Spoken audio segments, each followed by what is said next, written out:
Peluncuran buku mengenai kutubukan makna jihad itu merupakan upaya deradikalisme yang menarik. Apakah ini yang memang cocok diterapkan di tanah air untuk meredam radikalisme yang ada di Indonesia? Ya, mengenai deradikalisasi itu sekarang sedang digarap oleh Badan Nasional Penanggulangan Terorisme. Di situ ada deputi yang menangani masalah penanggulangan terorisme khusus deradikalisasi. Kemarin kita baru seminar di Bali. Bagaimana kita mendapat masukan dari negara-negara lain, Turki, kemudian dari Belanda, dari beberapa negara lain, Singapura, Malaysia. Itu masukan-masukan itu yang akan menjadikan bagaimana sih sebetulnya penanganan terorisme. Menurut pendapat mereka, bahwa adanya terorisme itu seperti kita di dunia sekarang dibangunkan. Ada sesuatu ancaman yang harus kita tangani bersama. Nah ini yang penting. Deradikalisasi itu bagaimana membuat orang tidak menjadi radikal. Mereka sudah terlibat terorisme, sudah terlibat tindakan-tindakan penyerangan itu, masuk di penjara, keluar penjara, biasanya terlibat lagi. Nanti artinya mereka terkontaminasi sulit. Karena apa? Karena di situ berperan pengaruh-pengaruh menggunakan dalil-dalil agama. Nah sekarang selain kita orang itu bagaimana yang sudah terlibat terorisme itu menjadi tidak radikal, tapi yang penting adalah bagaimana masyarakat ini memahami, jangan sampai dia terpengaruh gitu. Baik, ya. Karena fanatisme daripada terorisme itu dihidupkan. Baik. Jadi itu. Ya, menurut Pak Dika sendiri, apakah upaya pemerintah saat ini sudah tepat sasaran ataupun efektif dalam deradikalisasi di tanah air? Ya, pemerintah tentu melakukan banyak upaya untuk ya meredam, mengurangi radikalisasi. Tetapi itu harus diperkuat lagi oleh dukungan seluruh masyarakat. Dan memang kalau belajar dari pengalaman seperti tahun 60-an di Jerman atau di Italia, ada yang disebut human intelligence. Ya. Jadi pemerintah ini harus didukung oleh elemen-elemen masyarakat. Semua. Seperti apa bentuk dukungannya ini konkretnya, Pak Rikard? Bentuknya bahwa kita sama-sama menciptakan lapangan kerja, karena di sana ada frustrasi ekonomi, itu salah satu faktornya. Ya. Ada persoalan ideologis juga, ada soal keamanan, ada soal sosiologis, macam-macam di situ, kesenjangan sosial yang memang merangsang agresivitas, kemudian itu mengalami peningkatan menjadi agresivitas dan kemudian kelompok-kelompok yang terorganisir ya.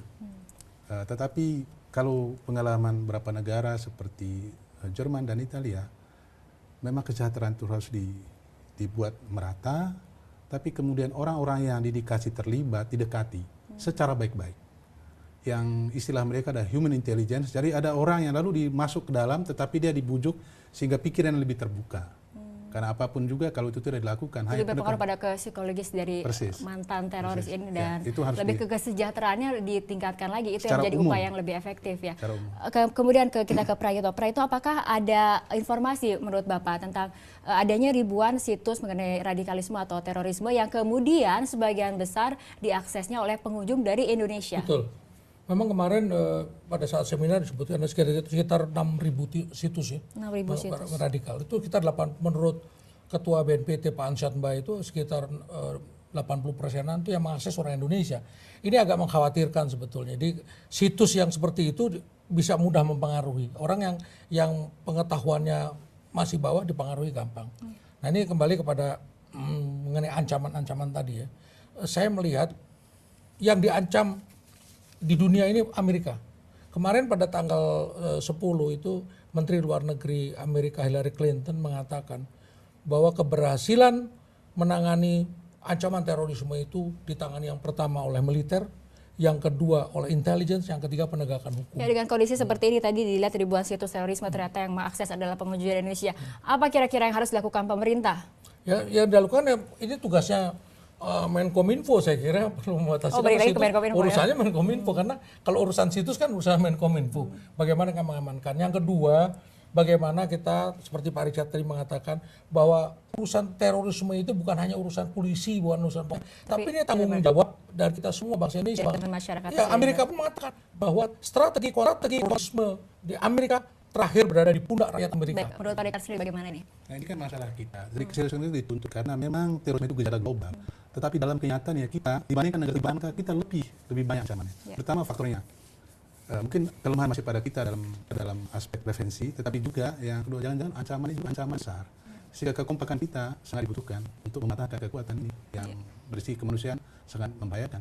Ya, kita ke terakhir mungkin ringkas saja kepada Pak Prayitno, apa yang kemudian harus dilakukan pemerintah menekan radikalisme, memberantas terorisme di tanah air dan menciptakan kehidupan yang lebih aman. Jadi menyelesaikan masalah terorisme ini bukan hanya persoalan pemerintah saja, tapi penjulunya memang berada di pemerintah. Dan sekarang diserahkan pada BNPT, kemudian pihak aparat keamanan, Polri dan intelligence. Menangani terorisme ini adalah menangani hati manusia. Jadi mereka itu sebetulnya juga warga negara kita, kecuali ada orang-orang penyusup seperti Dr. Azhari itu, kemudian Nurdin Emto dari luar. Nah, untuk menangani masalah hati ini itu harus melibatkan tokoh masyarakat, tokoh-tokoh agama, karena banyak yang di situ masalah agama di situ. Orang mati syahid, mati jihad, semua itu harus diselesaikan dengan baik. Kalau orang tidak peduli ya saya kira sulit mungkin, ya. Pak Rika, mungkin ringkas saja Pak Rika. Ya, satu pendekatan keamanan tentu saja. Hukum kita tegakkan, siapa yang bersalah kita hukum, kemudian yang menjadi korban dibela, tapi juga diperkuat dengan pendekatan kesejahteraan. Untuk mengurangi frustrasi sosial, agresivitas dan ya macam-macam lah ekspresi yang memang bertentangan dengan prinsip dan norma kita. Baik, ya. Terima kasih Bapak Richard Baggo dan juga Bapak Prayitno Ramelan telah hadir bersama kami di Jurnal Utama. Selamat malam.